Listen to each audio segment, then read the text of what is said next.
When is he going to get extended? If you look at the numbers, he's outperformed Myles Garrett. Myles Garrett set a record this offseason as the highest paid defensive player. Micah Parsons is going to beat it. It takes time to do a deal like that, but the expectation is they'll get it worked out. Micah is not going to go anywhere. They'll figure out a deal for him the way they figured out a deal for Dak. Hopefully, it'll become before opening day when we're not doing Sunday countdowns and the deal gets signed in the middle of the show. Hopefully it'll get done sometime before training camp, right in the middle. But Micah Parsons, I think the feeling around the league is these two sides will figure it out, and Mike is not going anywhere. Pay that man. RC, how about it? I mean, Micah Parsons, foundational piece, Dallas. What are your thoughts?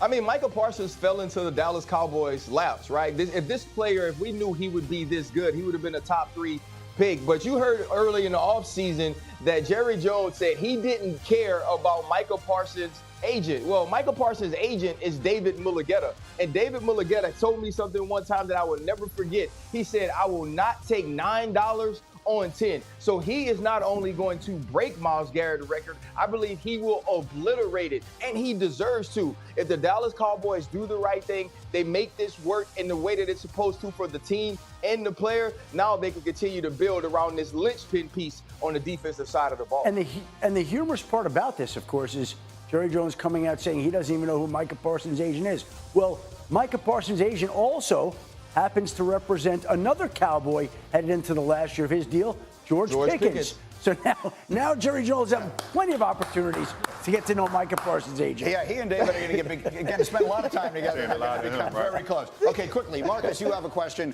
Go. RC, I know what you're going to say, and I already know the answer, but I'm going to ask the question anyway, right? My Super Bowl champion, Philadelphia Eagles.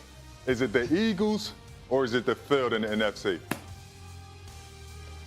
Come on, twin. You know it's always the field. This ain't Michael Jordan time anymore where you can just pick MJ. It's not hoops, right? One player or one team never has that sort of dominance, even when you're looking at the Kansas City Chiefs where you just pick them to win it every year. I love everything that Howie's doing with this team. Jalen seems to be stepping in to his leadership role in a magnificent way. But there are going to be teams like the Green Bay Packers, teams like the Detroit Lions, teams that come up and Washington Commanders, teams that try to do their best to dethrone the Philadelphia Eagles. Right now, they're the blueprint, but I got to take the field before I take the one team.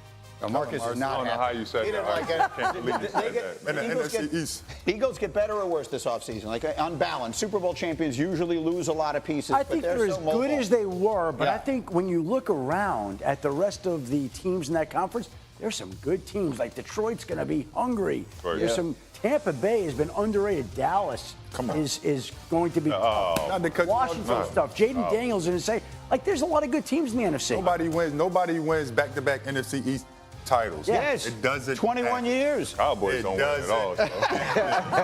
Cowboys won the NFC East. All right, Wendy will have a football question a little later as we continue Icebox as well. is not showing up. The Little Giants are not showing up. This quarterback situation is really interesting right now, but the Cincinnati Bengals and their unresolved contract situation with Trey Hendrickson is such that this is a situation that's been going on for the better part of 2 off seasons. You have a player who led the NFL in sacks last year, Greeny, still has not been paid, still is not happy. Obviously, both sides want to work this out. And most teams have given away a lot of their salary cap space, so it's more difficult to make a trade. So it's almost as if Hendrickson and the Bengals are left to pick up the pieces and figure out how to resolve this when there's been no solution in sight and they have not been able to bridge their differences. We'll see if they can get that done here coming up in the coming days and weeks. Let me get RC into the conversation this morning as well. Ryan Clark is up with us early today. RC, what about this strategy? They paid their receivers. They have the one guy who did anything for them defensively last year, sort of hanging in the wind. How does this work out for Cincinnati? You know, it's really a crazy ordeal when you look at what's going on with their first-round draft pick, Shamar Stewart, as well. It seemed like the Cincinnati Bengals were getting out of that cheap Bengals sort of moniker, but they aren't. Trey Hendrickson has earned his money, and I'm not sure necessarily what they're haggling over, but this is a player that's a must-have for new defensive coordinator Al Golden if they want to move forward and compete with the tops of the AFC. Give me another one, Schefter, you got your eye on. How about something involving Jalen Ramsey? Yeah, the Miami Dolphins have been looking and open to dealing Jalen Ramsey, and there has been interest in him across the league. I think probably more than people realized, and it certainly sounds like in the next couple of weeks, the Dolphins will be able to find a trade partner for Jalen Ramsey, and he will be moving on yet again. Started in Jacksonville, went to the Rams, went to the Dolphins. He's about to find his fourth new team here in the coming weeks. And then let me skip forward to the last one here in the interest of time, because I'm dying to hear what you have to tell me about the situation in Cleveland. Well, Greeny, this is going to be the most interesting storyline all summer long, and they're in OTAs right now, so you know that that's going to be very interesting. We've got the two veterans in Joe Flacco and Kenny Pickett. We've got the two rookies in Dylan Gabriel and Shedeur Sanders. And, of course, Deshaun Watson's been off to the side throwing, coming off another torn Achilles, 2 surgeries. He doesn't figure in the picture, but Dylan Gabriel and Shedeur Sanders certainly do. And there's not enough room for all the quarterbacks they currently have in their room. It's hard to imagine that they'd move off of Dylan Gabriel or Shedeur Sanders. I think both players wind up making the roster. So then the question becomes, does Joe Flacco or Kenny Pickett wind up winning the starting job? And which one winds up staying in Cleveland? Probably room for one veteran. There's the room right now. It's a little crowded.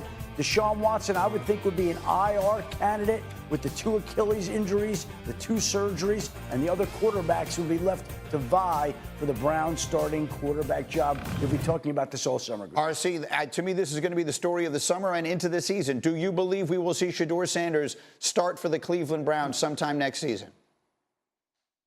You know what? I believe he will start at some point next season. I believe Kenny Pickett will be the front runner. We have to remember he was the 20th overall pick of the Pittsburgh Steelers a few years ago. But everything you're hearing out of Cleveland is how impressive Shedeur Sanders is. This is a guy we talked about as a possible first rounder, and I think he's showing that talent there. And the Cleveland Browns are desperate for a franchise guy. All right, I have to get back to this. Let me take a quick break on that thought, but we're going to have more. Kick off organized team activities tomorrow, and still no sign of Aaron Rodgers.